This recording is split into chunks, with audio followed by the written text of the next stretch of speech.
కృష్ణా జిల్లా నాగేలంకలో కాపు సంఘం ఆధ్వర్యంలో 5,000 మందికి కార్తీక మాస వన భోజనాలు నిర్వహించారు.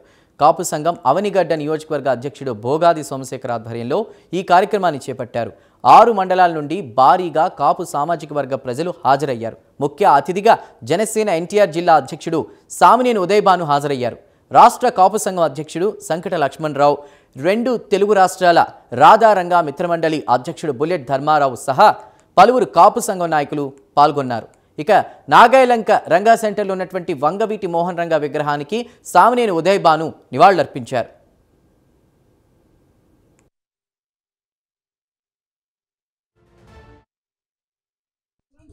కాపు వన భోజనాలకి మాకు ఇక్కడికి రావటం మా అదృష్టంగా భావిస్తున్నాం.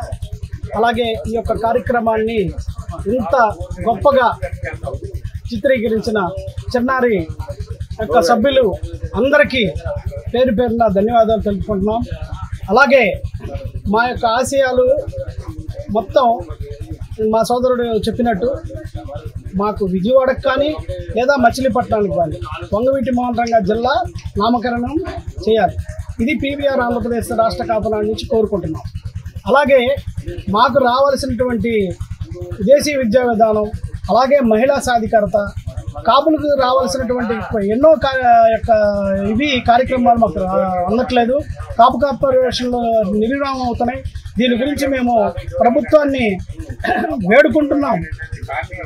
దయచేసి కూటమి ప్రభుత్వంలో ఉన్న అన్ని పార్టీలు కాపుల యొక్క సమస్యల్ని, వాళ్ళకున్న ప్రాబ్లమ్స్ని సాల్వ్ చేసి ఇవాళ ప్రభుత్వం నిలబడిందంటే కేవలం కాపులందరూ ఏకదాటిపై నిలబడి పెద్దన్న పాత్ర పోషించి కూటమి ప్రభుత్వాన్ని నిలబెట్టారు. నా చిరకాల మిత్రుడు మరి చిన్నారి నాగాలంకలో గతంలో కూడా చేశారు ఎన్నో కార్యక్రమాలు. ముఖ్య అతిథిగా నన్ను ఎప్పుడు ఆయన ఆహ్వానిస్తారు. ఈ రోజున ఈ కాపుల వన భోజనానికి పిలిచి దాదాపు 5,000 మందికి పైగా మరి ఈ యొక్క భోజనాలు ఏర్పాటు చేయటం అంటే అది చాలా గొప్ప విషయం. పైగా నాకు అదృష్టం ఏంటంటే చిన్నారి గారికి ముఖ్యంగా ఒక కృతజ్ఞతలు తెలియజేస్తున్నాను.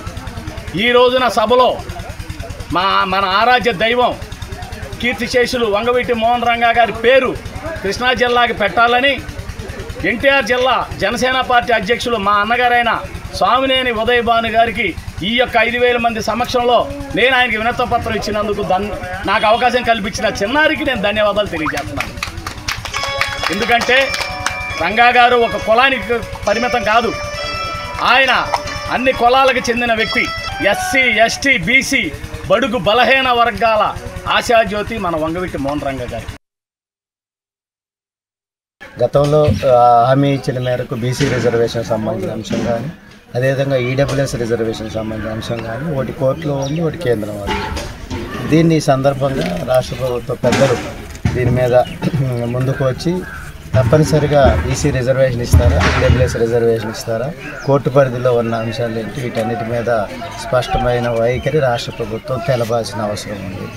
అదేవిధంగా కాపు కార్పొరేషన్కి 10,000 కోట్ల రూపాయలు నిధులు సమకూర్చాలి, నిధులు ఇవ్వాలి. గతంలోనే హామీ ఇచ్చిన మేరకు నియోజకవర్గ పరిధిలో అదేవిధంగా జిల్లా హెడ్ క్వార్టర్లో కాపు భవనాలు నిర్మాణం చేపడతా ఉన్నారు, స్థలం కేటాయిస్తూ ఉన్నారు. ఇది ఇంకా పూర్తిగాని పరిస్థితి. ఈ మధ్య కాలంలోనే రాష్ట్ర ప్రభుత్వం పెద్దలు చెప్తా ఉన్నారు, మేము 40 కోట్ల రూపాయల దాకా ఏదైతే కాపు భవనాలకి నిధులు ఇస్తామో అని చెప్పి చెప్తా ఉన్నారు. కానీ అది అధికారికంగా ప్రకటించాలని చెప్పి రాష్ట్ర ప్రభుత్వ పెద్దల్ని ఈ సందర్భంగా డిమాండ్ చేస్తూ ఉన్నారు. కేవలం ఈ దీర్ఘకాలిక ప్రాంతంలో కాకుండా కొన్ని చోట్ల రాష్ట్రంలో చాలా చోట్ల ఉన్నాయి. గత ప్రభుత్వంలో కూడా దానికోసం కొంతవరకు ప్రయత్నం చేసినప్పుడు కూడా పని అవ్వలేదు. తప్పకుండా ఈ ప్రభుత్వంలో కూడా దాని విషయం మీద తప్పకుండా స్పందించి పవన్ కళ్యాణ్ గారి దృష్టి కూడా తీసుకెళ్తామని తెలియజేస్తున్నాం.